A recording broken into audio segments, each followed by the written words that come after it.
Thank you. We're live, ladies. God bless her. That's right. I started to say something smart, but I just did not. I did not. Anybody? I would have No. appreciated it. I got gum, thank you. No. Mint? No, thank you. I have coffee. It's like, what's I wrong? would have laughed. I would have I know. appreciated Can't it. you see this? Well, I think you did have it more like, it was Maybe the it's growing. gray before No, it's growing. was your color, and then, Yeah. yeah. Yeah. But it looked good either way, but I like this too. I know, but I'm just like,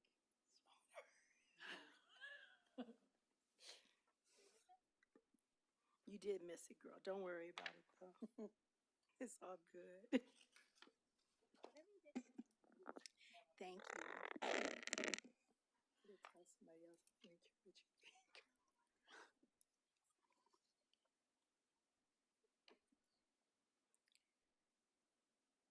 Oh, it's on video.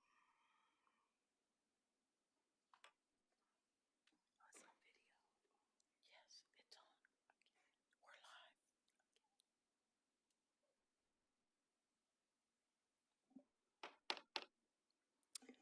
Good evening. Today is Tuesday, June 2nd, 2026, and the time is 5 p.m.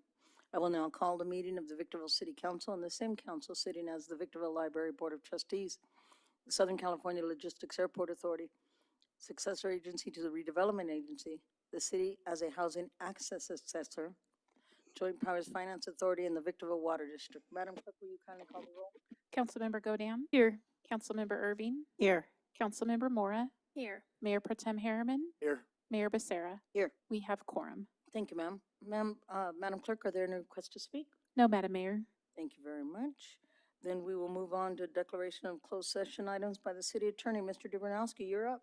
Thank you, Mayor Becerra and council members. We have one item this evening. It's anticipated litigation pursuant to Government Code 54956.9D4, and it's based on existing facts and circumstances. The city's decided to initiate litigation. To the extent there's reportable action, we will report it either at the conclusion of the the closed session or the commencement of the 6 o'clock regular session. Thank you, sir. The time is 5:01 and we are now recessed to closed session.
Oh,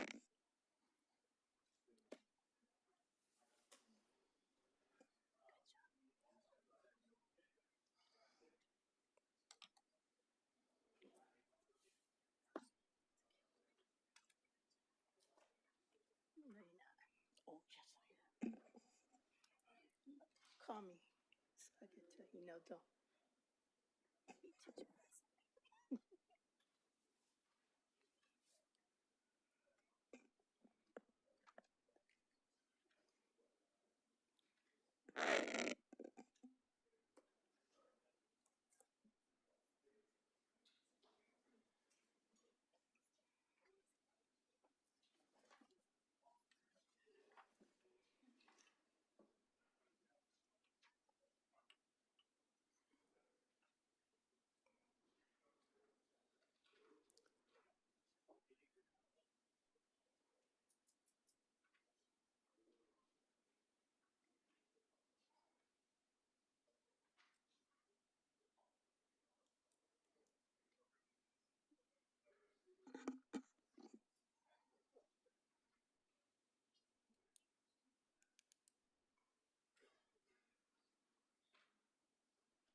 Good evening. Today is Tuesday, June 2nd, 2026, and the time is 6 p.m.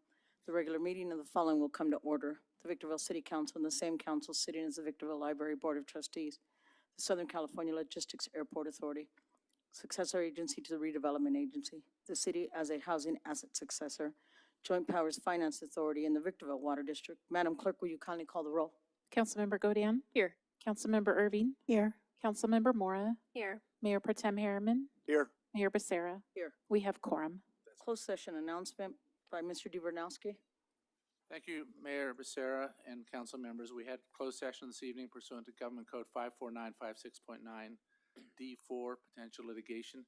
At this point, there is no reportable action with respect to that item. Thank you. If you would please stand for the invocation led by Elder Reyes with Destiny Christian Church Center, and our pledge will be led by Captain Jerry Davenport.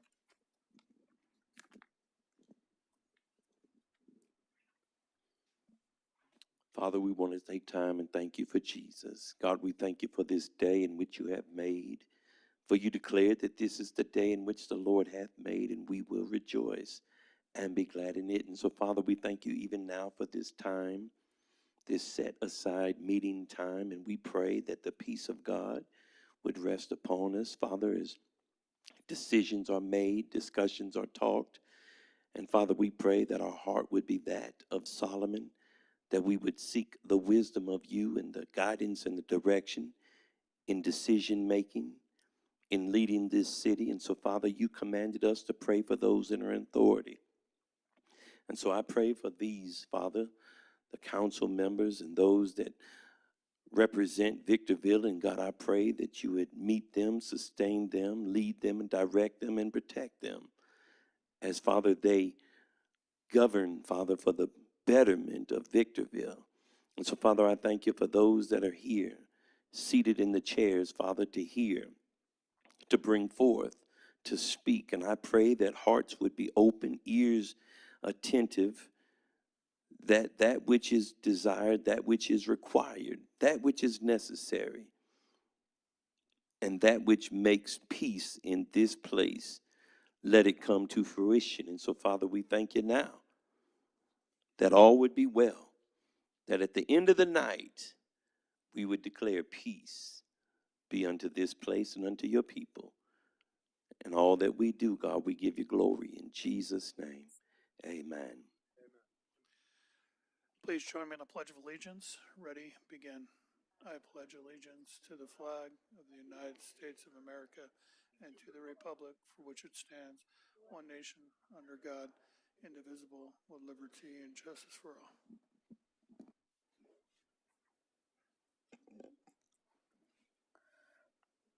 Now move on to proclamations and special presentations. MAC Industry Overview provided by Rob Mark.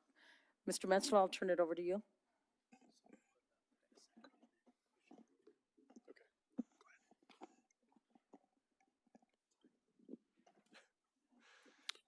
Thank you, Madam Mayor and members of the council. We do have a presentation from the head of Mock Industries. I'll just go ahead and turn it over.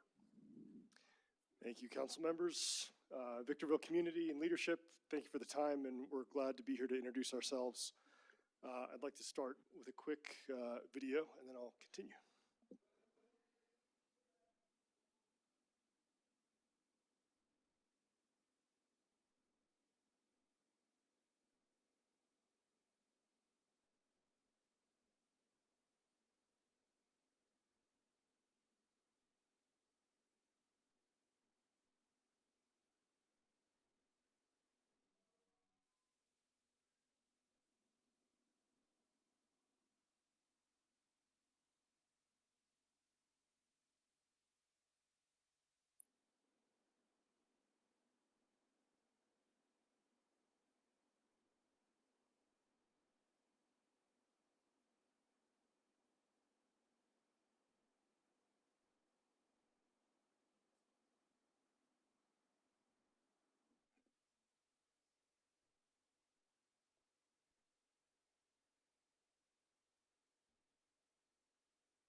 All right, we're a defense tech company, if that wasn't evident from the video. We're happy to be here to introduce ourselves tonight. I'm Rob Mark. I'm Senior Vice President of what we call Forge, which if those of you who are familiar with X-Squadron's activities, this is different than X-Squadron's Forge. But I'm here on behalf of our CEO, Ethan Thornton, who's traveling right now, and happy to be here on behalf of Mock. I'm from Texas. I started my life as a firefighter EMT, joined the Army for 8 years, 3 of which I spent at Fort Irwin. So I have lived in this particular valley. Everyone asks if it's great to come home to Victorville. I said Victorville's the nice place where we went to go shopping and have a good dinner. Barstow was further north. But I was in the Army for 8 years, and then went to the White House for a few years, then Apple for a decade, doing supply chain, and joined Mock last summer. And I'm proud to continue what I consider to be community service to our country through the mission at Mock. Mock was founded by Ethan Thornton, our CEO, 3 years ago when he dropped out of MIT at 19 years old, inspired by the events of the war in Ukraine. He saw that the evolution of combat was going to take us away from our legacy infrastructure that the U.S. had dominated for decades, and wanted to be part of innovating that future. And so this company was born under these theses that we really needed to work through asymmetric technology development to maintain a U.S.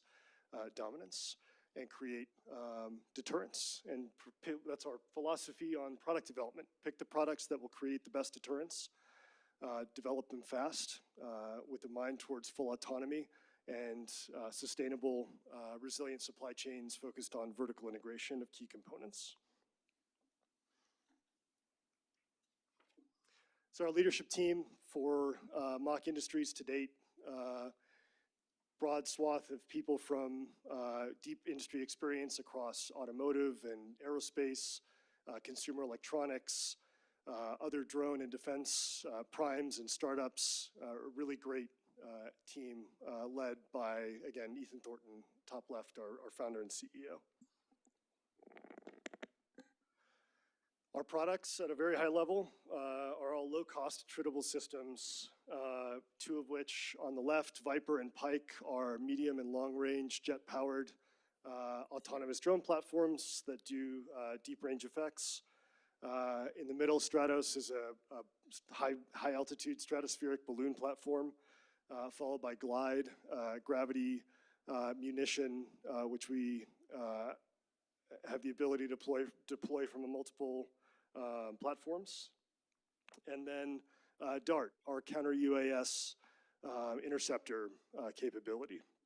So at a high level, this is what we work on. This is our engineering effort and product development that we do through our rapid development, taking these quickly to customer iteration and testing in the toughest environments in the world. For instance, Glide was just in Ukraine last week doing successful testing in the toughest jammed combat environments for any of the defense platforms that are on the battlefield to date. We're very proud of what we do, and we're very proud of what comes next.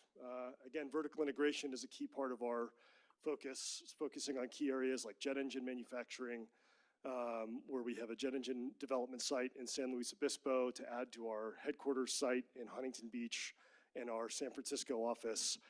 We now add our Victorville footprint with our partnership with Xquadron. So another quick video for you about the Xquadron piece of all this.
So many of you are probably familiar already, deeply familiar with the great work that Xquadron's been doing.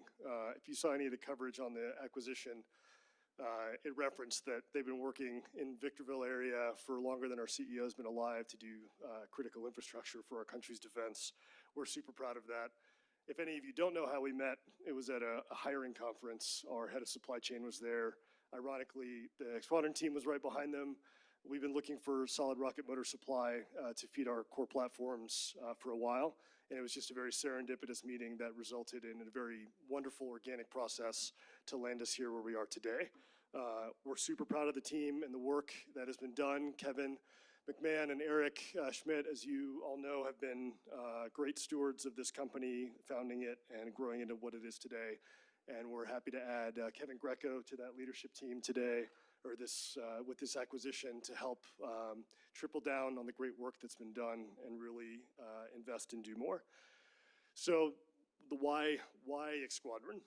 Again, we need solid rocket motors, and we can't find them in the volumes that we need to do our products at scale.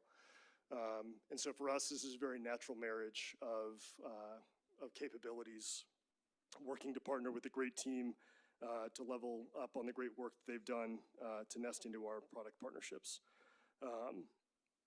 Lets us control our supply chain, lets us invest to deepen the U.S. supply base in these key components that Xquadron has been working on, and continue to expand the footprint in Victorville to support that expansion.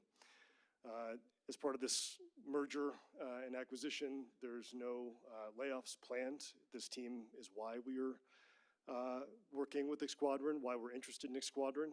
In fact, we're doing the opposite. We've already, in the last 3 weeks, raised 12 new requisitions for new jobs and figuring out exactly what the plan is for the next 2 quarters on hiring expansion. So we look forward to to working with the key people that are on this team already and growing it to enable that mission. Key priorities for the near term, solid rocket motor production expansion, facility and infrastructure investments to enable that, an expansion of the test and evaluation capability and resources, and then looking at a component roadmap, leveraging this technical skill sets and capabilities in this team, which are substantial, to bring additional products in this space to the market for not just our use in our products, but for also our kind of peer defense companies working to solve similar problems. And that work has already begun. If anyone's been out to the Forge site lately, you'll notice changes. We're installing new test infrastructure already, the lab space expansions, new larger mixers to increase production. And this is just the scratch of the surface of opportunities, low-hanging fruit that we could identify for near-term investment out the gate. We're working on long-term planning now. Brian and Kevin are full-time on that effort, trying to figure out exactly what comes next and what the requirements are and how we do it faster and better. Also leveraging the capability of this team to expand this roadmap and our existing business segments. We're proud of the work that that Xquadron has done, and proud of that to become part of Mach. We're continuing all of our community partnership efforts that Xquadron has led for years. As part of this community, we're proud to help bolster and continue those efforts. Community engagement's a big piece of what Mach does, and so we found kindred spirits in Kevin and Eric and the efforts that they've done over the years to really make themselves a valued part of this community, and we really do value this community and the work that it's done to support them, and hope to continue that in a very deep way. And so with that, I'd just like to say thank you again to the council for letting us introduce ourselves, and to the community for letting us continue to work here and be here, and we're excited to continue this work. And with that, are there any questions or comments? Thank you and welcome. Thank you, Mayor. We're going to move on. Madam Clerk, will you present the agenda and any revisions there too? Thank you, Madam Mayor. We will be pulling item number 13 at the request of those that requested the item. Thank you. We'll move on to public comment. Madam Clerk, are there any requests to speak? Do we have conflict of interest declarations, Madam Mayor? Yes, ma'am, you can. At this time, any conflict of interest with my fellow council members done? Okay. Now, are there any requests to speak? Yes, Madam Mayor. Welcome to tonight's meeting of the Victorville City Council. Your City Council is interested in your ideas and opinions, and furthermore endeavors to incorporate them into its deliberations. At the same time, the council must be able to carry out its business in an organized and efficient manner, free from material disruption. Therefore, this meeting will be administered in accordance with the council's established policies and procedures and Government Code Section 54957.9 and 54957.95. Individuals may speak on agenda items or on issues not posted on the agenda during the public comment section, provided those issues are within the subject matter jurisdiction of the City Council. Individual speakers may address the council once per public comment period and once per each public hearing item for up to 3 minutes. Additional time may be allotted for appeal hearings in accordance with the city's adopted policy and procedure manual. Those who desire to comment on a public hearing item may wish to reserve their remarks until that particular public hearing has been opened. All testimony is to be directed solely to the council. Although open meeting laws do not permit council members to engage in dialogue with any speaker during the public comment period, please know your comments and questions may be taken into consideration by council members when discussing the particular agenda item. The presiding officer may briefly respond or have staff respond to statements or questions, or may request that the staff report back to the council at a subsequent meeting. Speakers are requested to comment as briefly as the subject permits. Once comments are invited, the speaker will be called on by name and recognized by the presiding officer. The speaker will state the item number that will be addressed or that the subject is a non-agendized matter. Audience members may not disrupt, disturb, or otherwise impede the orderly conduct of this meeting, and those who do are subject to removal from the meeting pursuant to Penal Code 403. Your understanding and cooperation are appreciated. Our first speaker this evening is Monique Morgan on a non-agendized item. Welcome, Ms. Morgan. Hello, how are you? So I've been out here my whole life. I lived here, I work here, I've been working for over 20 years in the same place. My concerns are not being heard. I'm not being heard. 80% of my home was burned down in March of 2025 in an undetermined fire. I personally feel that the fire was set by homeless or transients, which is a big problem in Victorville. I'm dealing with the issue from the homeowner's insurance that is, they just recently accepted coverage out of over a year. I'm dealing with the code enforcement with their fines and their not so practical timelines. The planning department and their fees, their timelines, and the non-conforming structure guidelines, which now I'm not sure if I can rebuild my house or I'll be forced to build commercial. I'm not getting any clarity. I'm told to also pay for architectural plans, even though the planning department is not giving me an okay to rebuild as a home or commercial. I'm stressed out, you guys. I'm stressed out. I'm having anxiety because I'm worried that code enforcement is going to demolish my home. I've got an attorney. I have reached out to the city clerk's office through email, the city manager's office. I have reached out to the mayor's office by email. I have been on a text thread or email thread with John Duran, Robert Carter, Jamie Lester, Elise Tomlin, Aaron Walker. No, I'm not getting anywhere. All I want to do is just rebuild. I don't see why it takes this long to just let us rebuild. The home is sitting, and what's going on is more homeless people are damaging it. I'm spending more money paying the mortgage, paying the fines, paying the fees, and then boarding up the property. Just need help. That's it. Mr. Metzler? Yes, a couple of people that we can have chat with you in the back. Mr. Durand and Mr. Sleggers perhaps would be helpful to you, at least talking through personally your case. Thank you. They'll meet you in the back right now. They'll talk to you right now. Thank you, Madam Mayor. There are no additional speakers this evening. If I might, Madam Mayor, and I'm sorry, I should have done this as a part of the presentation, but I would at least like the opportunity to recognize Mr. Mark and the whole Mock Industries team. So as the city manager, I'm also the executive director of the Airport Authority, and I think you've had the opportunity to meet James Morosky in the back. And so he's our point person on the ground, and we're certainly very excited to have you here. I think for you to know that we've had a tremendous amount of history with George Air Force Base. All parts of flight are hugely important to our growth. I think you've probably seen some of the growth that's taken place over time out there. We have a very diverse environment, so we're very proud and excited about it. And with Exquadrum, we've had an amazing relationship over the years. We've been growing together, and there's still growing to do.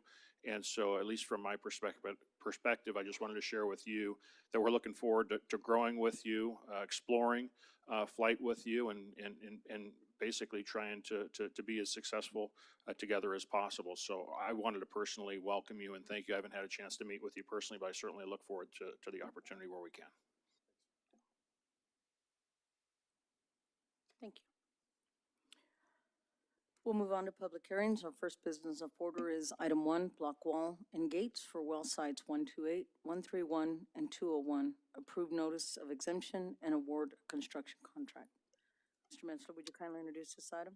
Thank you, Madam Mayor and members of the council. On this particular item, you're acting in the capacity of the board of directors for the water district. And as you know, being responsible for that district, it requires a tremendous amount of planning. And we do have a water master plan that speaks to a whole number of improvements. But as it relates to this specific item, the water master plan that we do have does speak to security at your well sites by constructing improvements, including walls and security gates and things of that nature.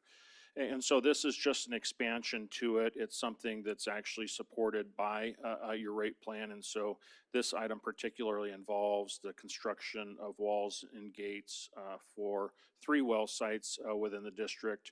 There's maps within the staff report that lays out where in the community these well sites are located. And then I think important to know is that these items have gone through the city's procurement process and have been budgeted for and rate planned. And so with that, the author on this item is your city engineer, Mr. Freddie Bonin. He's available for any questions or comments you might have. Thank you, sir. Madam Clerk, would you please read the recommendations? That the Honorable Board of Directors open and conduct the public hearing, close the public hearing, approve the notice of exemption, and award a construction contract to K&C Construction, Inc. in the amount of $709,008 for block walls and gates for well site 128, 131, and 201, project number MS 26-109. Thank you, ma'am. At this time, we'll do technical questions from council members. Councilmember Godin, I have none. Thank you, Madam Mayor. Councilmember Mora, I have none, thank you. Councilmember Irving, No questions, thank you. Mayor Pro Tem Harriman. Just so make sure I'm reading this right. The contract, there it is. Never mind, I found it. No local contractor again. Okay, all right, that's all I have. I'll open up the public hearing. Madam Clerk, are there any requests to speak? No, Madam Mayor.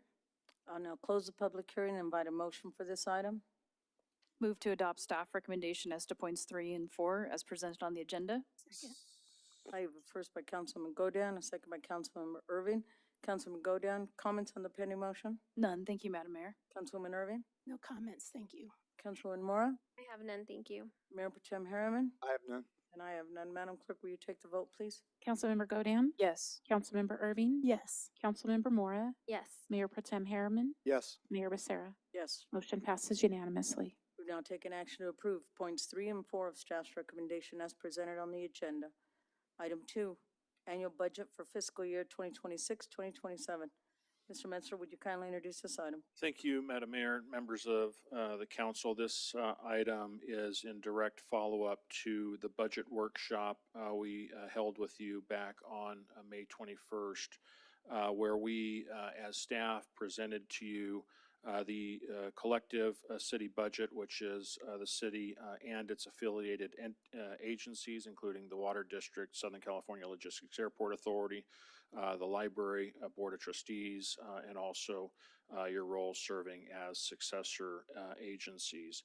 And so with that, what you have before you is substantively not different from what you saw on May 21st. There are some corrections that have been made since that meeting that are outlined in better detail in the staff report.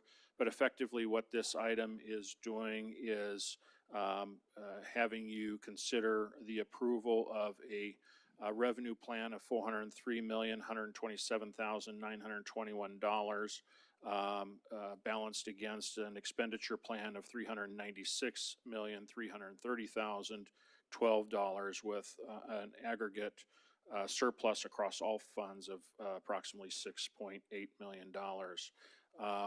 That budget on the aggregate does include about 33.7, almost $34 million in capital improvements.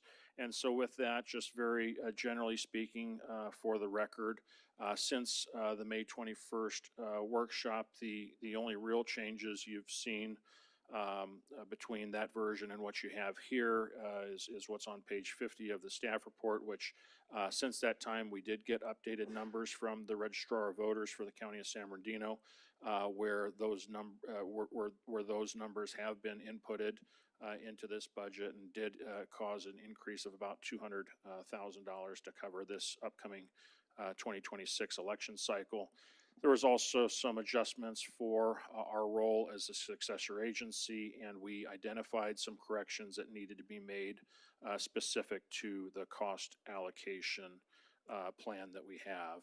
And so with that, as we've gone through a very long and exhaustive presentation, we're certainly prepared to do that again for you tonight, but believing that that's not what you want to do, this abbreviated version is what we have to share with you. Certainly, we have the team available, including the author on this item is Carmen Kuhn, and she and we are available for any questions or comments you might have. Thank you, sir. Madam Clerk, would you please read the recommendation? That the Honorable City Council, also sitting as the Victorville Library Board of Trustees, Southern California Logistics Airport Authority, successor agency to the Victorville Redevelopment Agency, Victorville Water District, and the City of Victorville as housing asset successor, open and conduct a public hearing, close the public hearing, accept the transmittal letter from the Measure P Oversight Committee, adopt the attached resolutions, number 26-039, LBT 26-002, SCLAA 26-004, RSA 26-001, VWD 26-007, and CHAZ 26-002 for the establishment and adoption of the fiscal year 2026-2027 annual budget. Adopt resolution number 26-042, affirming the general fund reserve policy, City Council Policy Number CP 23-01, and adopt resolution number 26-043, establishing and adopting the fiscal year 2026-2027 annual appropriations limit in the amount of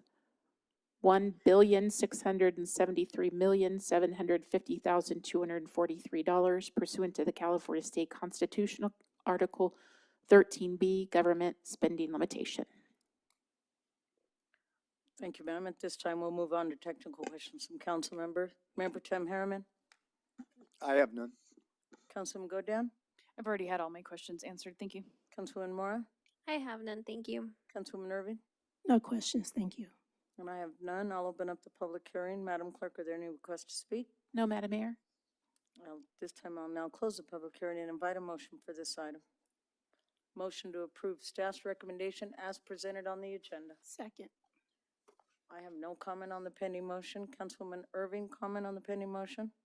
No, thank you. We back it up to staff and everybody who had something to do with this budget. Thank you very much for all the hard work you put into it. Thank you very much for putting the best foot forward for our citizens of the city of Victorville. I thank you for that. Now, Councilwoman Irving. Were you looking at my notes? I wasn't going to say anything. I'm still, you guys know I appreciate you. I think we had meaningful dialogue at the workshop, so thank you very much. Councilwoman Godan, I also echo the statements of my fellow council members. Thank you very much. Councilwoman Mora, Same, staff did an excellent job, and especially with the revisions and catching all those things, so I do appreciate your efforts to making sure it's really well presented for us and easy to understand. Thank you. Mayor Pro Tem Harriman, Yeah, also thank you to staff and making that easy for me to understand. Thank you. Madam Clerk, will you take the vote, please? Councilmember Godan, Yes. Councilmember Irving, Yes. Councilmember Mora, Yes. Mayor Pro Tem Harriman, Yes. Mayor Becerra. Yes. Motion passes unanimously. We've now taken action to approve points 3 through 6 of staff's recommendation as presented on the agenda. Good job, everybody. We'll move on to the consent calendar items 3 through 11. I'll invite a motion for this item. Move to adopt, go ahead. No, you go ahead. I'll second. Move to adopt the consent calendar. Second? I have a first by Councilman Irving, a second by Councilman Godan. Madam Clerk, will you take the vote, please? Councilmember Godan, Yes. Councilmember Irving, Yes. Councilmember Mora, Yes. Mayor Pro Tem Harriman, Yes. Mayor Becerra. Yes. Motion passes unanimously. We've now taken action on items 3 through 11 in accordance with recommendations as set forth on the agenda. Move on to written communications. Item 12, benefits resolution number 26-044 and the salary schedule. Mr. Metzler, would you kindly introduce this item? Thank you, Madam Mayor and members of the council. This item is in essence a companion to the budget. And so with the approval in the previous item of the budget, you now have the actual fiscal appropriation in place to be able to act on this particular item, which is our benefits resolution. It's something we do annually, and the benefits resolution is effectively establishing all the benefits, the benefit plan and the compensation plan for the upcoming fiscal year. It also establishes your table of org, which serves as your citywide position control. And so that establishes all of the positions that we rely on to perform the essential duties for the city. In summary, this item does change your position control from total positions of 575 in the current fiscal year. The upcoming fiscal year proposes an increase of 6 total positions of 581. The other highlights include a cost of living increase for all non-represented and represented, not including the newly formed Battalion Chiefs Association of 3%. There's also an enhancement to the benefit allowance, $200 a month, along with another $200 allowance increase to the matching fringe subsidy.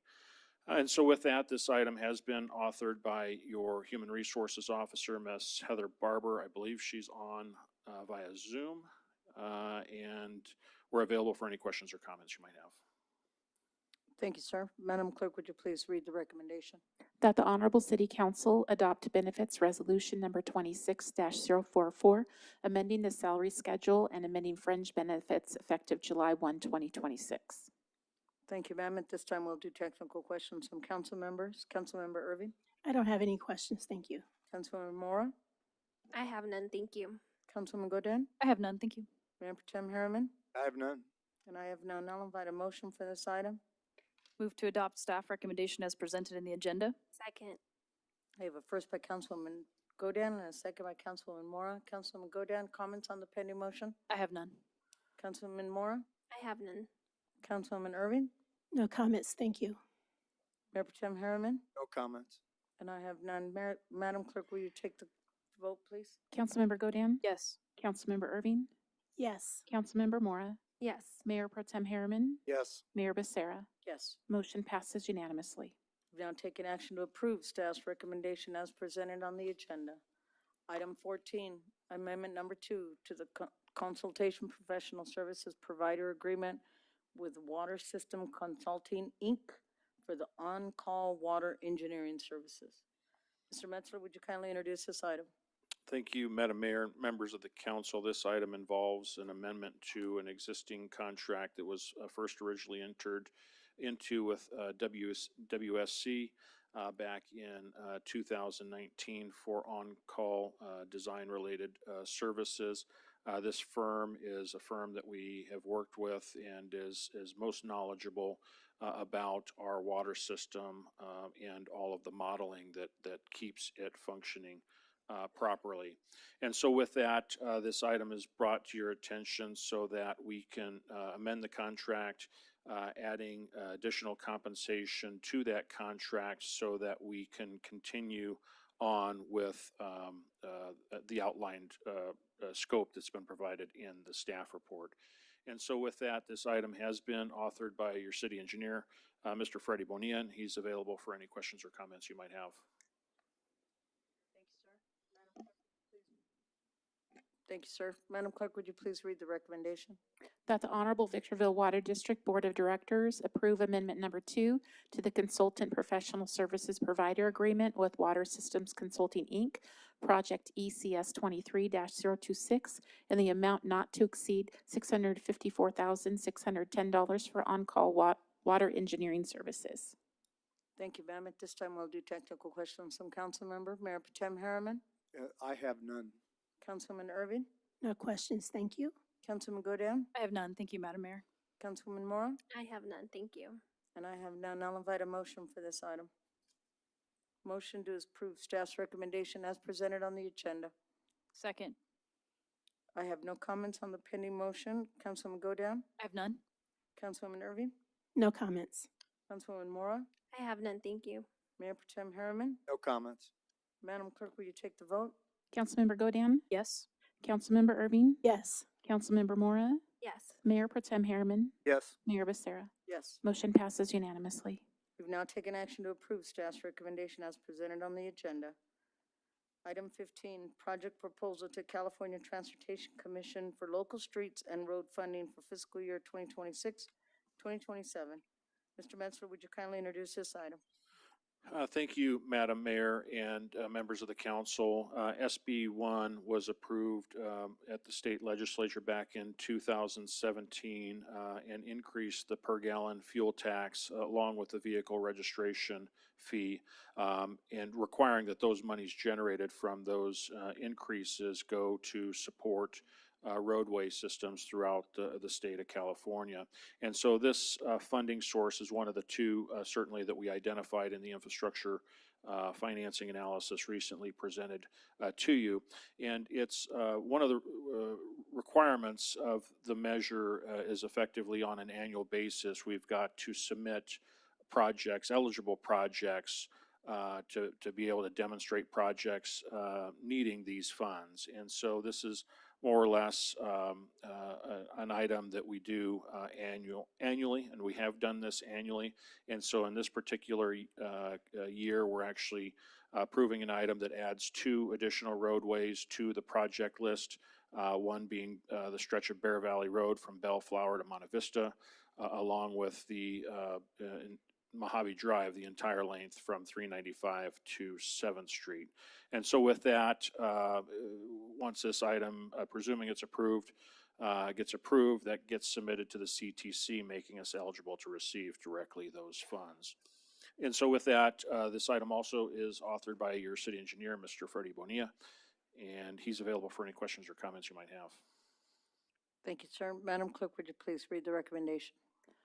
That the City Council adopt Resolution Number 26-026, approving 2 road projects for submittal to the California Transportation Commission to be eligible to receive local streets and roads funds for fiscal year 2026-2027, and authorize staff to submit this project proposal to the CTC.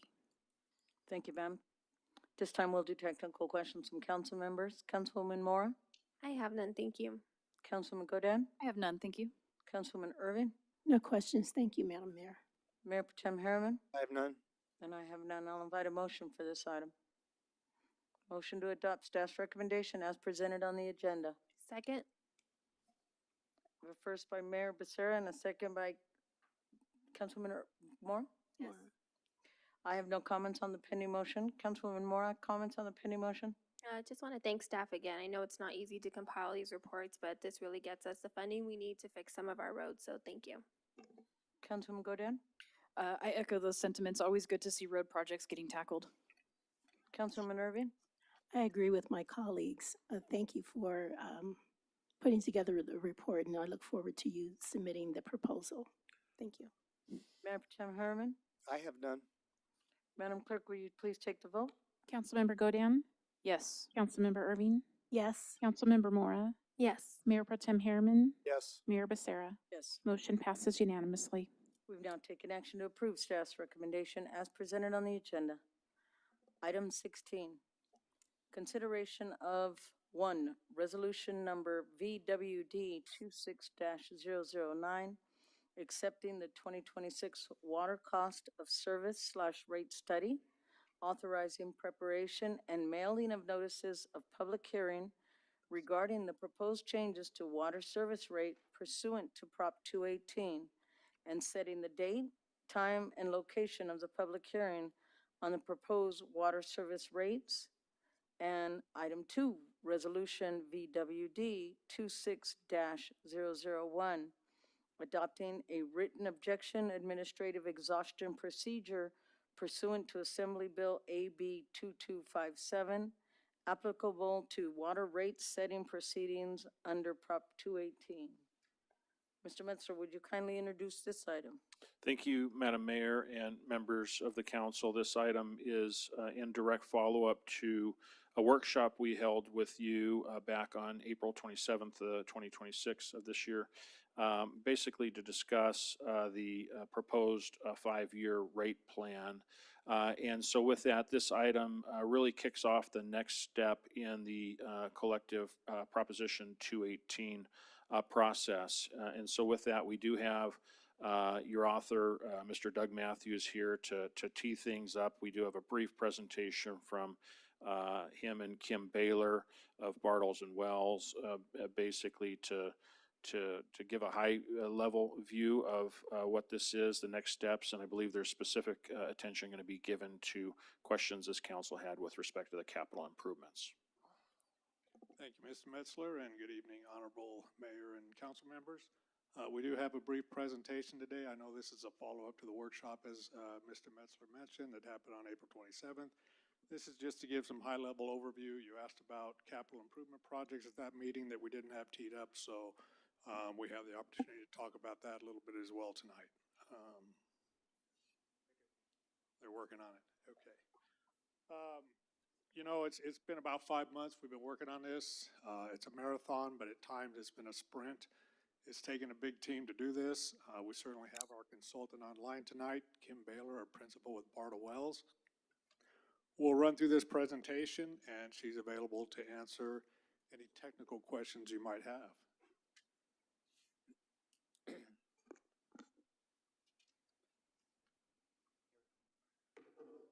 So just some of the highlights from the water rate study.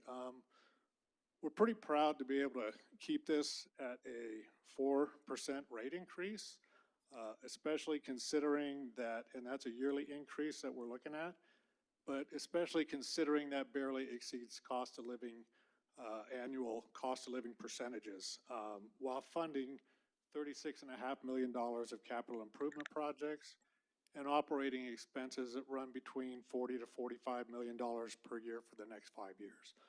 4% we believe is reasonable, and we've really worked hard to look out after the ratepayer. When it comes to that rate,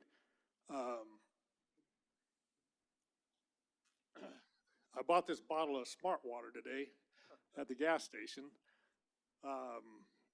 $2.24, you get 23.5 ounces. I look at our rate study, and for $2.28, you get 748 gallons of water. If you want to add the fixed costs in there, maybe you add another $2. So for $4, you're essentially getting 748 gallons of water. When I hear people say our rates are high, I just can't buy that when you look at that. Can anybody guess how many bottles 748 gallons will fill? 3,000. Over 4,000. So that's what you're getting for that price. If you looked at a residential 40-gallon water heater, you could fill about 20 of those for $4.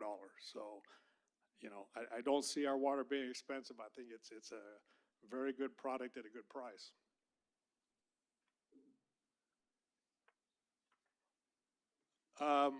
So these rates are projected to go into effect August 1st. That's so they're not collecting fees from the prior fiscal year of June. So they will start collecting July fees that start the next fiscal year. Thereafter, in years 2 through 5, they will commence on July 1st of every year.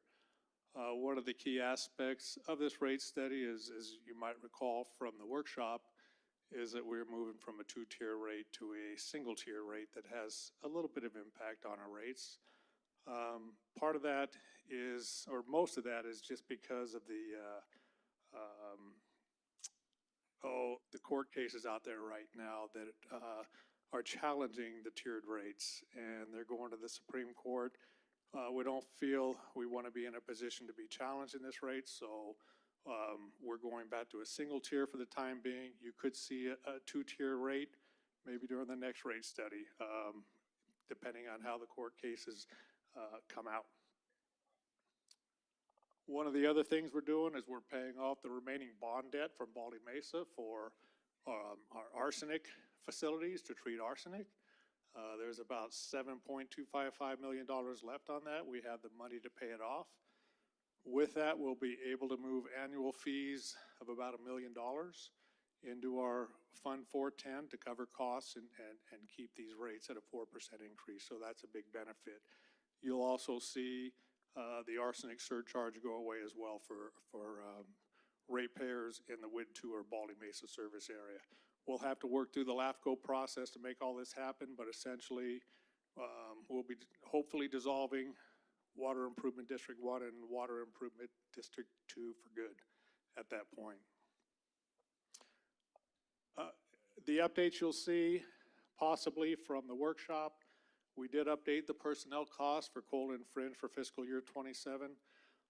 That did result in a little shuffle of CIP. You'll see a few cents variance here and there on some of the rates just due to some rounding and those as well. So if you see a difference, that's why you're seeing it. And then lastly, the new objection process we've implemented. Essentially what you're having now are two processes. So you have a Prop 218 protest process that's always been in place where we send out ballots to every single water account holder out there, or not ballots, we send out notifications actually. And they have the ability to send in a written protest. That protest does not really have to have any foundation. It just has to say, I protest these rates, and they have it submitted either before the public hearing or at the public hearing. We count the ballots, and if there is 50% plus one of protests of the, do you know how many ballots? Of 39,000. I knew it was somewhere in there. Half of that, if we get that many protests, then you cannot approve the rate increase. In addition to that, there's a AB 2257 has a new objection process. And this one's a little different. So it gives the ratepayer the opportunity to file a written objection to the rates. But that objection has to have a foundation. So it has to state that the reason why they're having an objection. And they can't just say, I don't think you followed the Prop 218 cost of service process. It has to say the legal grounds why we didn't follow it. And so that is similar. They would have to file those. We will in turn need to reply to those, each and every one of them, prior to the public hearing. The deadline to submit those will be the Monday before, so we have the chance to reply to the last ones. Those will be made available. They'll be made available to the board, and they can weigh into your decision making. What this essentially does, it creates a process that's very transparent where the public has a chance to really engage and talk about, how these rates were put together and if they do see some abnormality to it or something they don't agree with, something they don't believe followed the Prop 218 legal requirements they want to object to. Again, we do have the opportunity to respond and tell them why not. But what it also does is then they are limited. If you don't file a protest, you cannot then in turn sue the district later. If you do file a protest, that would preserve that right to do that if you weren't satisfied with the results. Do I got that right, Andre? Yes, that's correct. It's a distinction between the protest and the objection process. And those are submitted in two separate mailers, so they have to come separately and separately stamped back to the city clerk. And again, the protest would be counted at the public hearing. You would see these objections and responses hopefully maybe the day before, the day of the public hearing, if we can get them to you in time, just depending on how many we get. There is the possibility you could continue the public hearing if there was something to correct to another meeting at that point as well. It's a pretty new process. Not many agencies, I don't believe, have gone through it, but there's been a handful for sure. And it's just kind of to protect the district a little bit from lawsuits down the road, get your rates established, and limit, the amount of lawsuits you could face. And I did forget to mention, one of the reasons for the taking away the tiered rates as well is the small benefit the customers were getting out of, we felt were going to be possibly outweighed by a legal challenge. It could cost us, hundreds of thousands of dollars to defend. So it didn't seem prudent to keep on with that at this point. Any questions on this so far? Any of my council members' questions? No. Okay. Doug, perhaps you should also point out the notices will explain the two different processes. Right, so mailings will go out to every single water customer on Thursday. we're required to mail notices to the legal owner. It describes both the protest process and the objection process in the same notice. So they will have the, they can contact us, they can get on our website, they can call us, we can walk them through it as well. So they're given the guidelines of how to file an objection or a protest. At the last meeting, workshop, you asked about our capital improvement project. As you know, capital improvements really drive our rates more than anything. Like I said, $36.5 million over 5 years. We certainly kept that low. We balance what we believe are our highest priorities and most necessary projects. While we would like to do everything, we understand that there are impacts to ratepayers, and we try and weigh that and balance that out over the 5-year period. We do get another shot at this in another 5 years to take a fresh look. So every 5 years, we shuffle the deck and look at it again. But with that, this chart right here is just really showing the 3 buckets of in that capital improvement 5-year CIP funding for the master plan, for the rate study. You have projects from this fiscal year that are being rolled over. You'll see that's $5.5 million. You have projects that you just approved tonight for fiscal year 27 for $2.9 million. And then the balance is projects in the master plan that will be coming to you the same night as the public hearing in July 21st. And that's $28.2 million. This slide here shows the distribution of projects. I'll point out a couple of them. As you can see, annual maintenance and rehab for reservoirs. That's something that we really want to tackle over the next 10 years. We're hoping to be able to get to 2 to 3 a year. We will be looking for a consultant that possibly can take on a whole 10-year contract to do this, taking risks for the warranty for the full 10 years. If not, we'd have to bid them out one by one and hire staff to help us do that, because we honestly don't have tank expertise within the city. So just knowing all the codes and requirements takes some specialized individuals to be able to do that. But you can see that's a big bulk of what we're upcoming. As always, equipment and vehicles is a portion, but our annual well maintenance is a big chunk as well, $3.3 million. That would be rehabs for our production wells. We try to do 2 to 3 a year as well. Some years that's impacted, say for instance, by well 109 that we're having to re-drill to the tune of probably about $2.5 million. So that impacts some of what you can do on the well rehabs. And those you just push out then and take on as many as you can with the remaining years. Those are the unplanned things that you have to adjust for during the rate study and master planning period. We're continuing with our site security upgrades, our block walls, our service line replacement program. And then you'll see down there meter replacements for $2.8 million. What we're looking to do is our meters will be about 15 years old in 2030, year 4 of this rate study.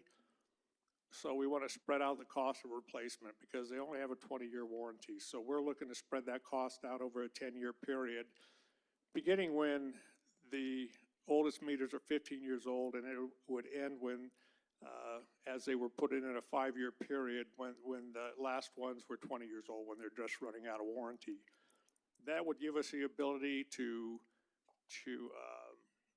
spread those costs out over 10 years rather than biting it off in a 5-year period and help smooth out our rates. And then we could wait another 10 years and start the process again. And at that point, they would all be at the 20-year period of the warranty.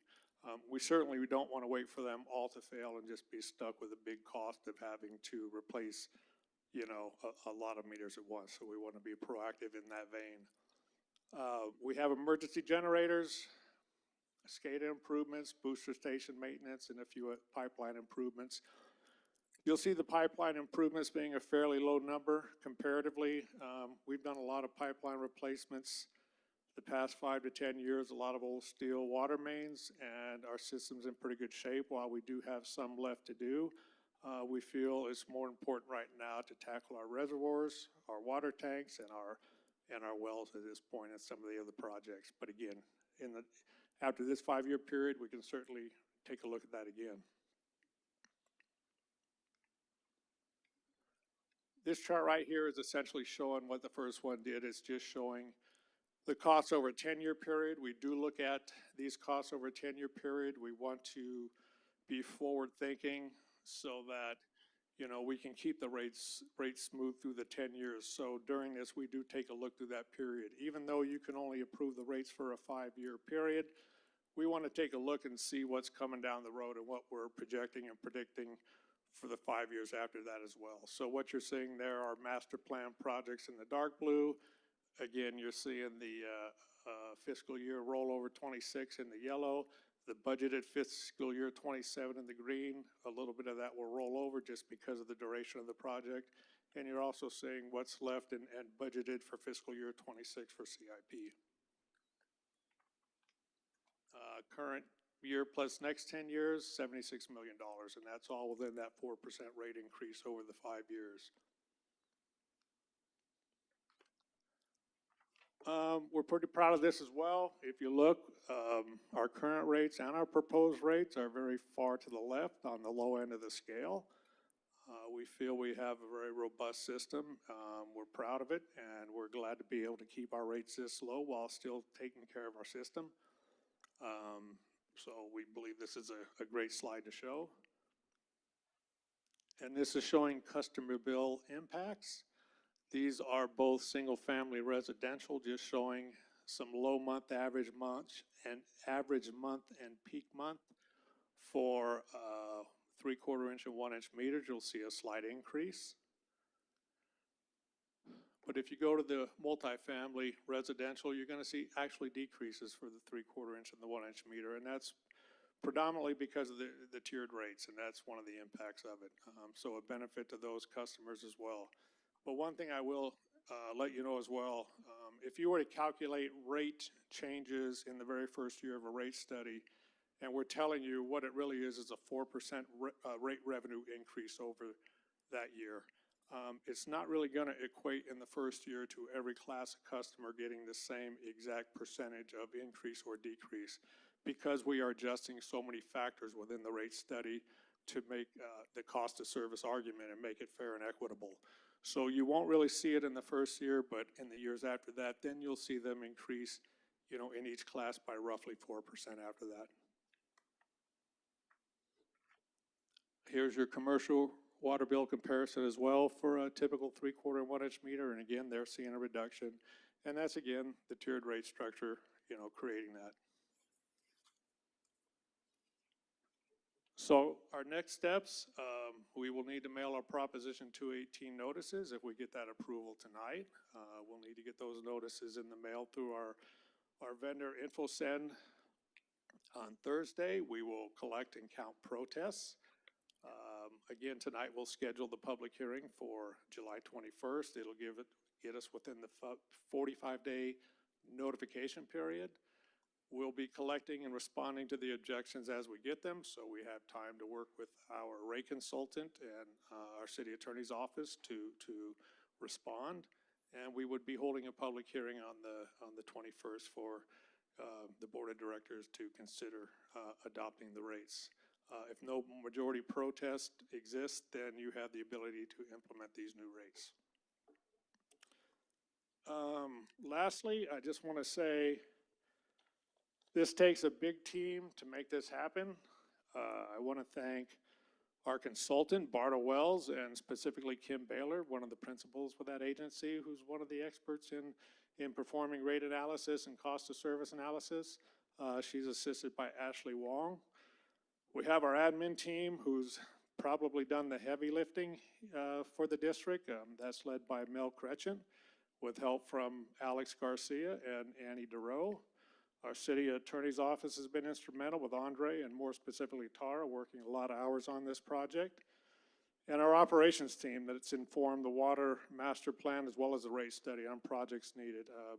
Daniel Best, our assistant director, Arnold Villarreal and Sam Arvizu, our managers, and we have our supervisors who've been instrumental in this as well. Martin Cordero, Tom Porter, Jeff Ricker, Norma Armenta, Mark Betts, and Darren Hill. And I would be remiss if I didn't mention all of our certified operators that know this system as well as anybody. And they're the ones out there, the eyes and the ears, really taking care of the system and helping us make these informed decisions and bringing back the information we need to make these decisions. We do also have our water master plan consultant, water system consulting. You know, that process has to go hand in hand with this rate study because the capital projects are such an instrumental part of the rates. And that's led by Lane Carlson and with her, one of her colleagues, Patricia Parks. Our finance team has helped us instrumentally as well. The billing department working with meters to get us a lot of information, our IT department, and then our engineering department led by Freddie Bonilla with Dennis Lee and Victor Fajardo helping out as well. So I just wanted to make sure those folks got some kudos. It takes a village, and it's been a long process, but we're glad to see it coming to an end for sure. So with that, certainly we have our rate consultant online. We're open to any questions or comments. Don't go nowhere. Let's let Madam Clerk please read the recommendation. Staff recommends that the Honorable Board of Directors adopt Resolution Number VWD 26-009, accepting the 2026 Water Rate Study, setting July 21st, 2026 as the date for the public hearing on the proposed changes to the district's rates and fees for water services, and authorize staff to prepare and mail notices of public hearing in accordance with Proposition 218, and adopt Resolution Number VWD 26-011, establishing a written objection administrative exhaustion procedure pursuant to Assembly Bill 2257. Thank you, ma'am. At this time, we'll do technical questions from council members. Mayor Pro Tem Harriman. Yeah, hey, can I ask Doug questions or? Ask him. Okay. Thanks for that, Doug. That was a good presentation. I have just a couple questions. I understand that was a lot of work. I can only imagine. The security, site security, is that where the wall money came from? Or do you consider the walls as security? Yeah, absolutely. So those are the block walls with the wrought iron on top or the spikes that curve on top to just keep people out, as well as reinforced gates at the sites as well. We're hopefully attempting to get to all of the sites at some point, but we have a lot. So we tackle as many as we can each year. The emergency generators, there's a well right by my house. I see that big old generator right there. What's the lifespan on those? Obviously they don't run that often.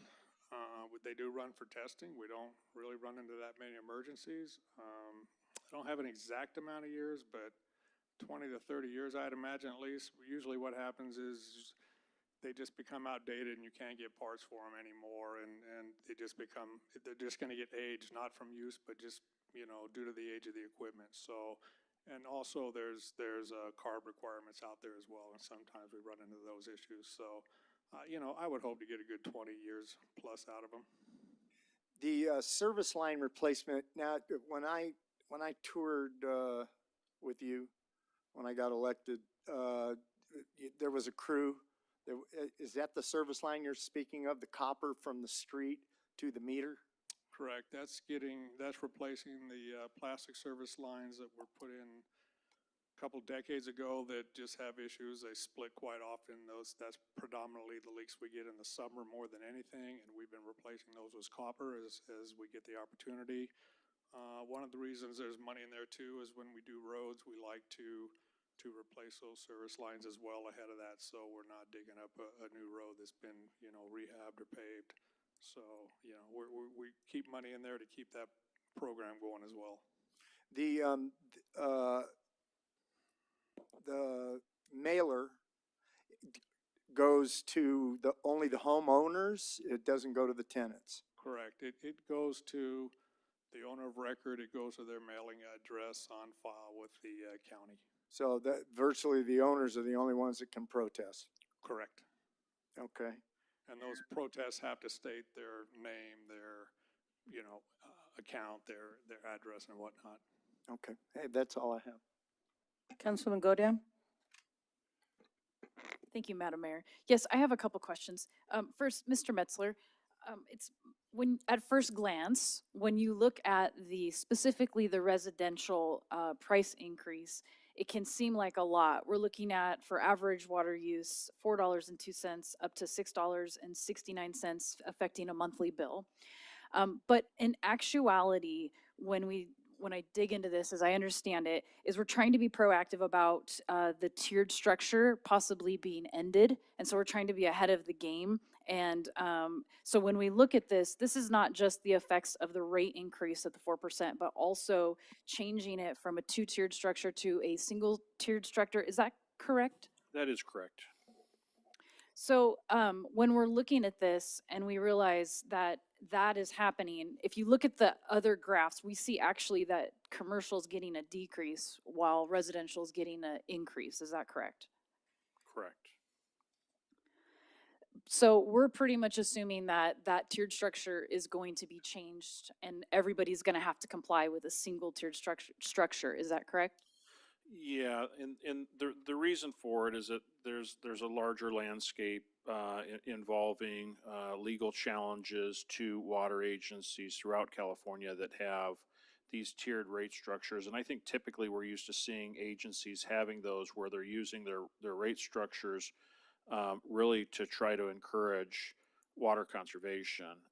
And I think the challenge in simple terms is that the way they structure those rates, it defies the traditional logic that's supposed to go into modern rate planning, which is to really find as much equity amongst all the customer classes within the system. And so when you have a charge like that, that's actually charging more based upon the consumption, intending to get an outcome of conservation, you're not fairly or equitably actually charging the true cost of the delivery of that molecule, if you will. And so that's what's out there, and a lot of agencies are being forced to change away from that type of tiered structure. And even though we currently do have a tiered structure, it's not really for conservation. It's actually providing a credit to the residential users for the free production allowance that we have.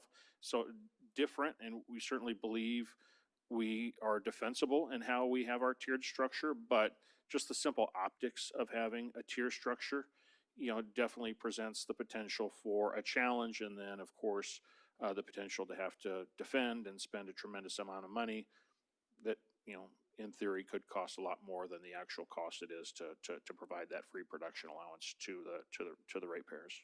So in subsequent years, then it's fair to say that we won't see such a big jump. I believe that's correct. And on page 14, it shows that our actual service charges are going to decrease. Is that correct? Doug, you want to help me with that one? I'm not catching. Yeah. So that is correct. You'll see in the chart in table 1, I don't know if you have that. Let me go back to I'm actually in the study here.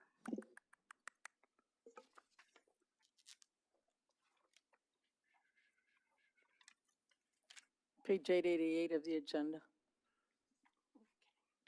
Okay. Certainly, you're seeing the fixed service charges per month in that chart right there. And yes, they actually are decreasing for the first year, but then go up after that.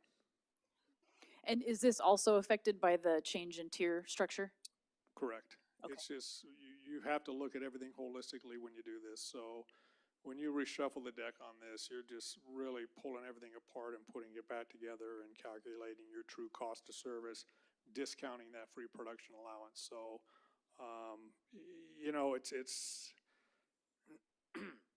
it can be misleading because that's why we show the monthly bill, because the monthly bill is really where it's at to the customer. They can look at these rates and see, this is up, that's down, but what does it really come down to? It comes down to that monthly bill. Okay, great. Thank you, Mr. Matthews and Mr. Metzler. That's all I have. Councilwoman Irving? Yes, thank you, Madam Mayor. My questions are centered on the discussion that you just had with my colleague. I remember at the workshop, I had a problem because when I first, heard the presentation, it seemed that inequity was inherently in this single-tiered system. Because if you think about a residential payer, single person in a household, and then you think about perhaps a commercial entity or a multifamily entity, if there's a single rate, and then you look at the chart here, there's an increase for the residential payer, excuse me. But I want you to dig deeper, because if I was trying to regurgitate or restate this to someone as staters, I wouldn't be able to do so. So break that down for me and pretend I'm a kindergartner. So, and what this really boils down to is you have to look at the actual cost of serving that class of customer, that water. It's nothing more, nothing less. We can't look at, hey, this is single family. Oh, I think we should charge commercial more just because they make money. I think this should happen. I think that should happen. We can't look at that. It's truly the cost of serving that water to that class of customer based on, our system and the maintenance and operation of our system. So the 4% increase is based on delivery and water used? So the 4% increase is a rate revenue target. We need to meet a 4% rate revenue target to be able to afford everything that's shown in this study. That 4% gets divided amongst the classes of users in an equitable and fair manner that reflects the cost of serving them water. And I don't know, Kim, you're online, if you wanna touch on it? Sure, yeah. The goal, as Doug stated, the goal is to collect 4% more revenue per year for the 5 years in the rate plan. That in the first year, we're seeing adjustments to the rate structure.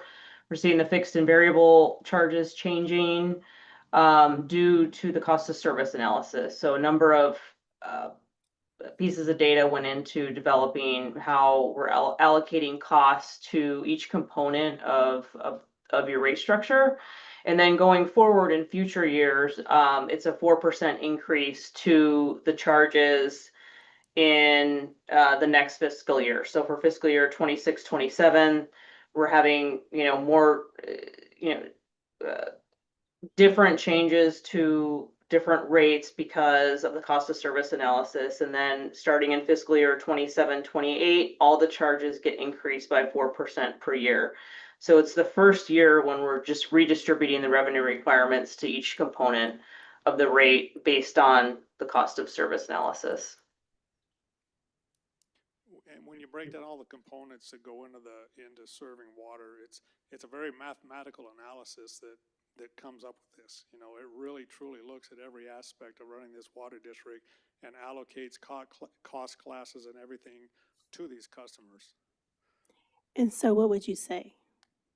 As far as, Like you just explained, if you were in Staters and someone asked you to explain this, what would you say? to which part of the question? Help me out there. No, I said explain it to me as if I'm a kindergartner. In other words, break it down. What would you say? Well, I would say our rates are going up at a very modest rate increase that are covering the cost of providing water. They're extremely low compared to other districts, and we're barely above, the cost of living increases that we all experience for goods and services and for buying things. So it's not much more than what you're experiencing year to year in your daily lives and as well. Okay, I'm gonna let it rest there. That perhaps was an unfair question, so. That's okay. If I might, because I think part of that question was really focused on the equity piece. It is. And so I can take a stab at that. And what I would say is that this structure that we have in place actually truly provides you the most equitable form of rate structuring. And so even though the residentials won't feel that way because they're seeing an increase, when you look at the different customer classes, residential, say, versus commercial, residential, we're actually getting a benefit that the commercial customer classes weren't. And so going to this, single tier and basically eliminating that credit that the residentials were getting for the free production allowance truly makes it a uniformly equitable rate structure to where, you know, the resident versus the commercial, the different customer classes, they're basically paying the same cost of service. Okay, thank you. Thank you very much. Thank you. Councilwoman Mora?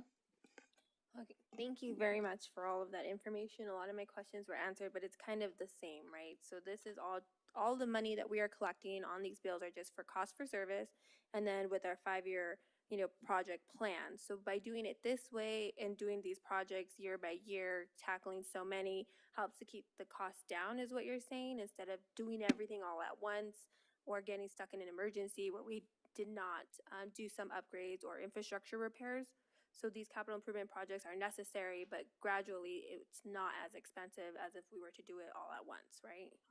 That's correct. I mean, to have modest rate increases every year actually will keep double-digit rate increases down the road from happening, because you are able to, tend to your needs as far as the water system and take care of it. And that's part of the goal of this. And we do try and look at all of our capital projects and spread them out and prioritize them so that we can keep these rates as low as possible and minimize the impact of the customer.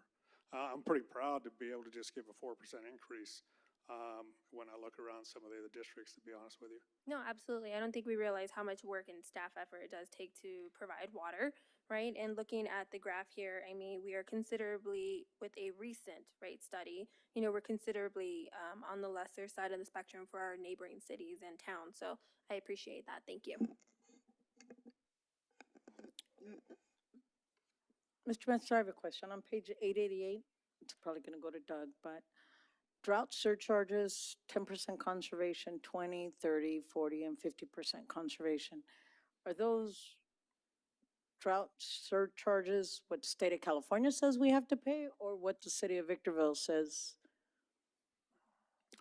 So what those actually cover is, if we were to go into drought measures, we wouldn't just automatically say, hey, we're going to implement these surcharges to the customers, okay?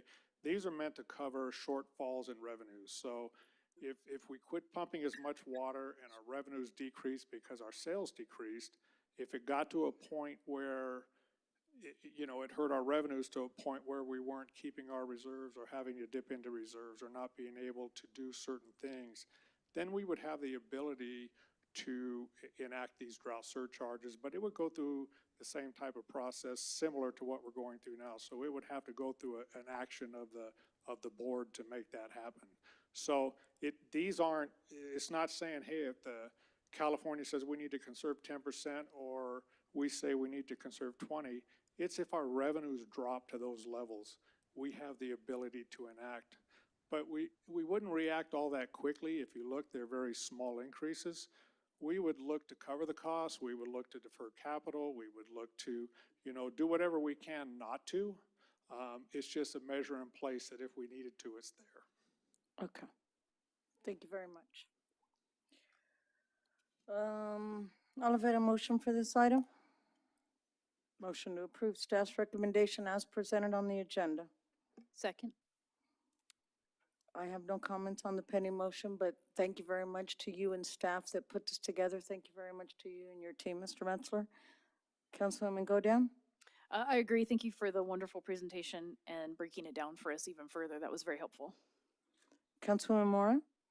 Same. Thank you very much. And I too am proud that we are able to try and keep our rates down while still providing water in the way that we do. Councilwoman Irving? Yes, I have comments. I want to say thank you so much, Mr. Matthews. I kind of put you on the spot. I didn't mean to. But in the meantime, I heard you mention a lot of departments. I absolutely love the way the professionals come together and collaborate. So that was an effort that, well, it was all hands on deck. So I appreciate that. Thank you very much. Mayor Tim Harriman?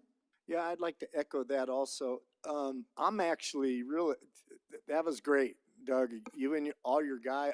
I'm actually very proud of our water department. I mean, if we have the lowest water rates, Sperry's going to add to theirs here soon, but we've got the lowest water rates around, and we should be awfully proud about that. And if somebody were to come to me to Stater Brothers, I think that's what I would tell them is check out what everybody else's water costs. In Victorville, we're taking care of you. Thanks. Madam Clerk, will you take the vote? Councilmember Godin, Yes. Councilmember Irving, Yes. Councilmember Mora, Yes. Mayor Pro Tem Harriman, Yes. Mayor Becerra. Yes. Motion passes unanimously. We've now taken action to approve staff's recommendation as presented on the agenda. Item 17, annual confirmation of maintenance assessment district for fiscal years 2026, 2027. Mr. Metzler, would you introduce this item? Thank you, Madam Mayor, members of the council. Throughout the city, we have a number of special or assessment districts serving different purposes, landscape maintenance assessment districts, drainage facility assessment districts, maintenance assessment districts, and street lighting assessment districts. And annually, we are required to go through this process, and we typically do that around this budget approval time, where we have to evaluate the actual districts, similarly the cost of service, and of course the revenue necessary to satisfy the cost of service, and in some of the cases, given within the limitations that are provided, especially as it relates to caps on ability to increase revenues. And so with that, we typically do that analysis through an engineer's report. And so with that, this item includes all of the LMADs, the DFADs, the MADs, and the SLADs. And among them all, there's no increases proposed for the LMADs, DFADs, MADs. There is a proposed increase on the street lighting assessment district, and that's that is an increase of about $4.40 from $24.28 to $26.68 per improved lot. Per parcel. On an annual basis. So it's important to note that that's charged on an annual basis, and that's actually collected through the property taxes. Presuming this item gets approved, then it authorizes us to proceed in submitting all the necessary paperwork to the assessor's office so that the properties can be properly assessed, the district charges. And so with that, this item has been authored by your city engineer, Mr. Freddie Bonilla, and he's available for any questions or comments you might have. Thank you, sir. Madam Clerk, would you please read the recommendation? That the Honorable City Council approve resolution numbers 26-027, 26-030, 26-033, and 26-036, authorizing the initiation proceedings for the annual levy of assessments for the maintenance assessment districts, drainage facilities assessment districts, landscaping maintenance assessment districts, and the citywide street lighting assessment district for fiscal year 2026-2027. Approve resolution numbers 26-028, 26-031, 26-039, and 26-037, preliminarily approving consolidated engineers' reports filed in support of the levy of assessments for fiscal year 2025-2026, and approve resolution number 26-029, 26-032, 26-036, and 26-038, declaring its intention to levy the maintenance assessment districts for fiscal year 2026-2027, and setting a public hearing date of June 16th, 2026. Madam Clerk, you want to read the recommendation for number 3 over one more time? You said 036, it's 035. I'll read it again. Approve resolution numbers 26-029, 26-032, 26-035, and 26-038, declaring its intention to levy the maintenance assessment districts for fiscal year 2026-2027, and setting a public hearing date of June 16th, 2026. Thank you, ma'am. Technical questions from council members? Councilmember Mora? I have none, thank you. Councilman Godin? I have none, thank you. Councilman Irving? No questions. Thank you. Mayor Pro Tem Harriman? Yes. I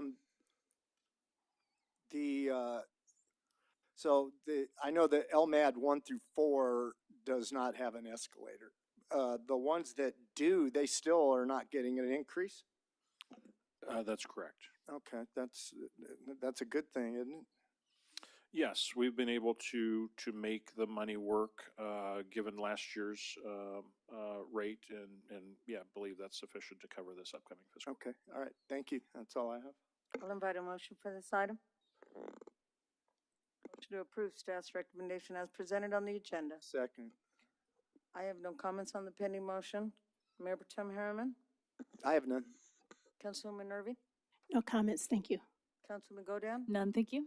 Councilwoman Mora. None, thank you.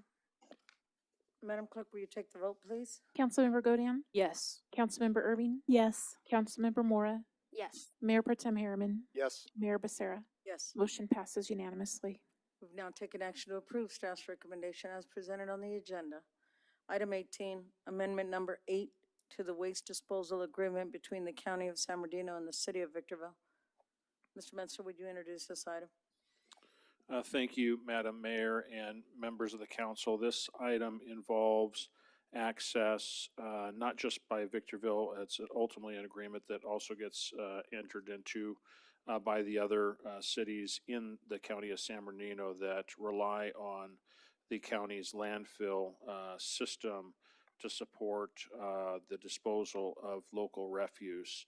And so with that, Victorville did participate as a part of an ad hoc that worked with the county, basically to negotiate an extension to the waste disposal agreement, commonly referred to as the WDA.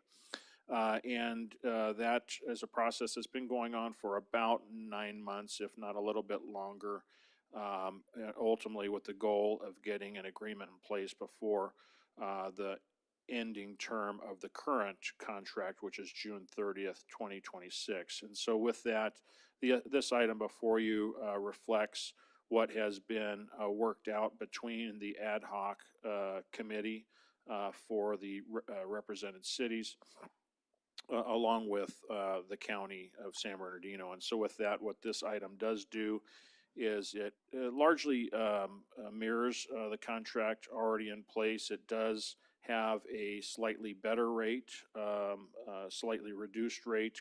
The current contract that we have indexes off of a gate rate, 85% charge to WDA cities.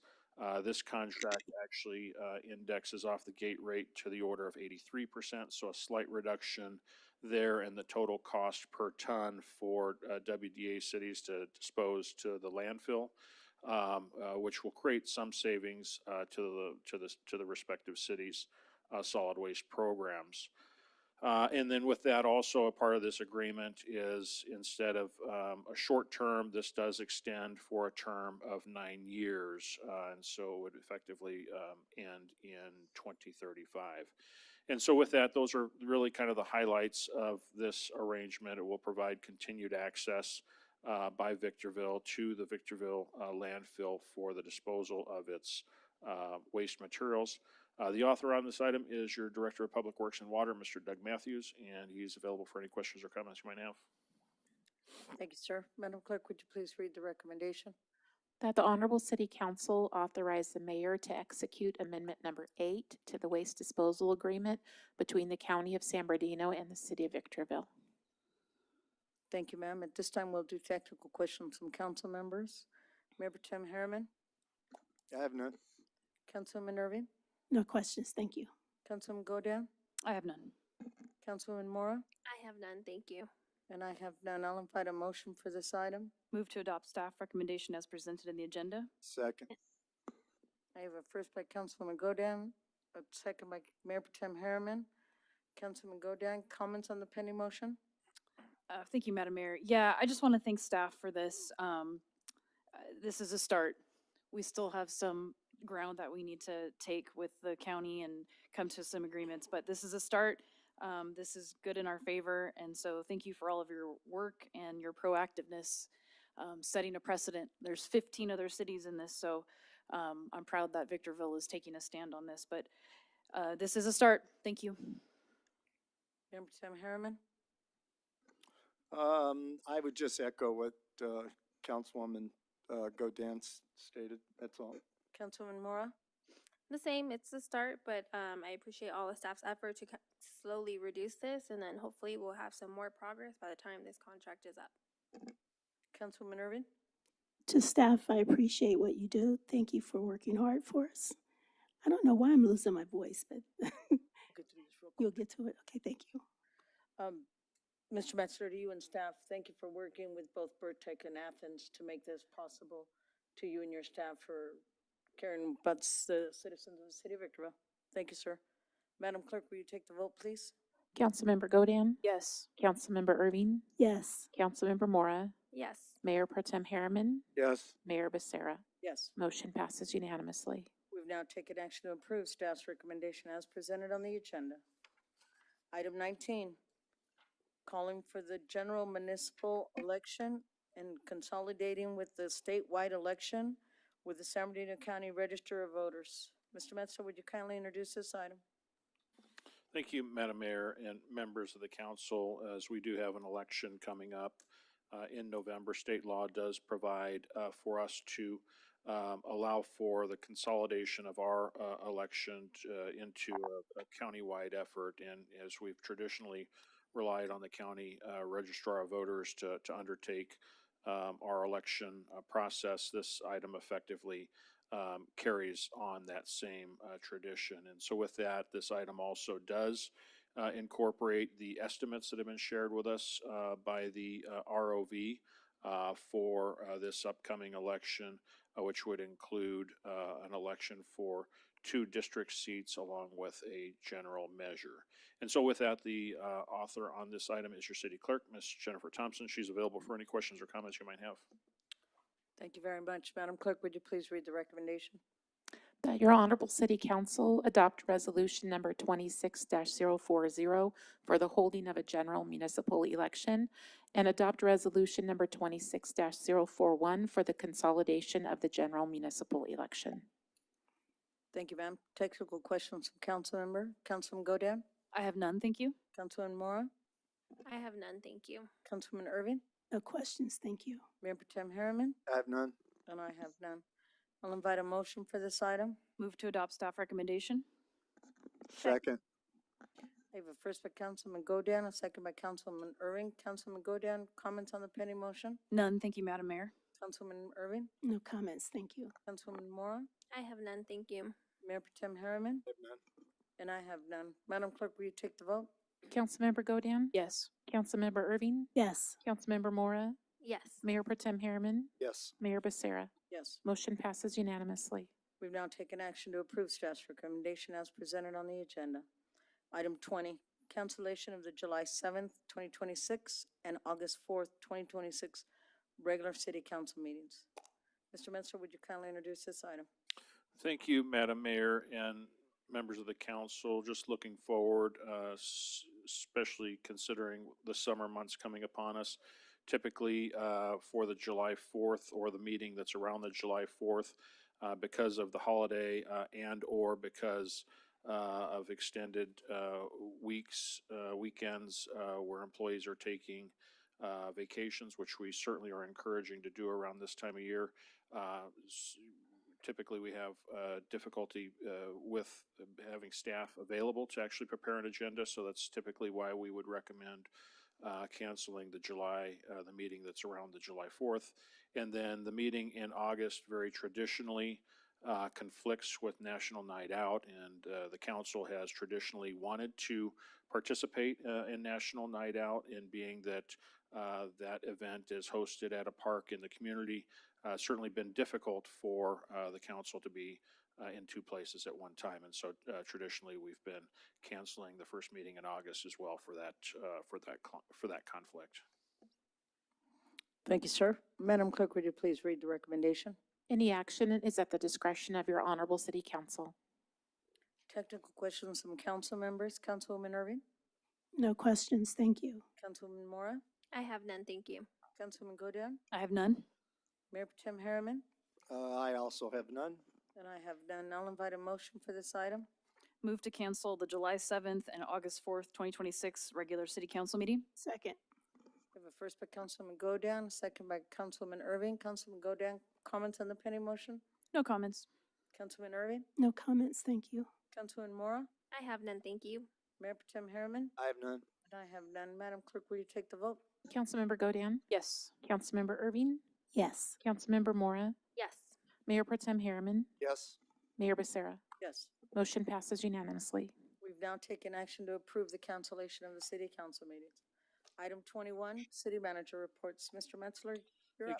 Thank you, Madam Mayor and members of the council. Just a couple of items to report on the environmental program side of the house. We do have Victorville's Right Stuff contest, which is open through September of this year. Residents have a chance to win $100 by properly sorting materials into the recycling, organics, and trash carts. And so to be eligible to win, residents must first sign up for the contest, which is on the city's website. On the community services side of the house, registration's now open for summer activities, including summer swim lessons, kids' summer camp, and a number of other programs. Information is also on our website, or you can call the Hook Community Center. And then as a part of the USDA Summer Food Service Program, free lunches will be provided to children of all ages, Monday through Friday at the Victorville Library and Mesa Linda, Hook, and Sunset Ridge Parks. Meals will be served now through August 5th. For more information on that, please contact us at the Hook Community Center. Also, I've got a number of projects of interest that I'll share. The list of all the projects that are going through our development process. That's all I have at this time, Madam Mayor. Thank you, sir. Item 22, discussion and possible action regarding upcoming agenda items. Councilwoman Godin? I have none. Councilwoman Irving? I have nothing.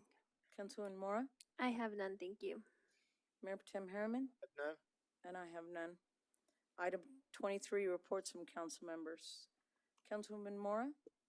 I have none. I just want to say thank you to staff. I know that doing the budget must have not been easy, so we appreciate all of your hard work and thank you. Councilwoman Godin? I have none. Thank you. Councilmember Irving? Nothing, thank you. Mayor Potem Harriman? I have nothing. I'd just like to, Mr. Bensler, thank you and staff for feeding the kids on the summer break. Let's see if I pass by. Thank you very much. The time is 7:40 and this meeting's adjourned.